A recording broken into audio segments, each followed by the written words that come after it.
Next میں آپ ہی سے سوال کروں گی. آپ کے مطابق پاکستان تحریک انصاف یا پھر مسلم لیگ نون کس نے بہتر اور مضبوط امیدواروں کا چناؤ کیا ہے اس الیکشن کے لیے 25 جولائی کو جو ہونے والے ہیں 2018 کے؟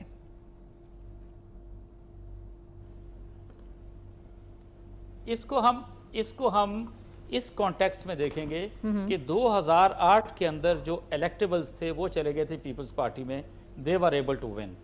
2013 کے اندر وہی الیکٹیبلز موو کر کے نون لیگ کے اندر آ گئے, نون لیگ کو ویلکم کیا. آپ کہہ سکتے ہیں کہ انہوں نے موو آؤٹ کیا نون سے, they have gone and joined PTI. آپ یہ ضرور کہہ سکتے ہیں کہ اتنا شور نون کے اندر نہیں ہے جتنا پی ٹی آئی کی کینڈیڈیچر کا یا ٹکٹس کے لیے ہے. So you can make out کہ اس کا مطلب ہے بالکل جو ہوا چلنے کی آپ بات کرتے ہیں تو وہ چیز ہے کہ پیپل بلیو ان دس. ایک اور میں آپ سے ضروری بات بتاؤں کہ سپریم کورٹ کے کہنے کے اوپر ان حکومتوں نے بلدیاتی انتخابات کرائے تھے.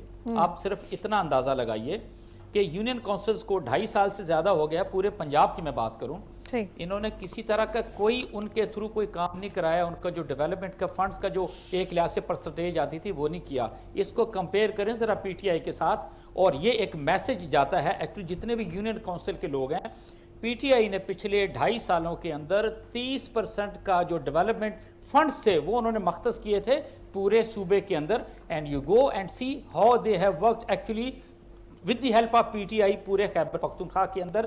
اس کو جب آپ پچ کرتے ہیں پنجاب کے اندر, وہ یونین کونسل کے سارے لوگ ہاتھ پہ ہاتھ دھرے بیٹھے ہیں. why? because they're just waiting. ایک تو یہ دیکھ لیں. اب اگلی بات کرتے ہیں جی کہ اوکے کینڈیڈیٹس تو میں نے بتایا, yes they got strong candidates as far as PTI is concerned.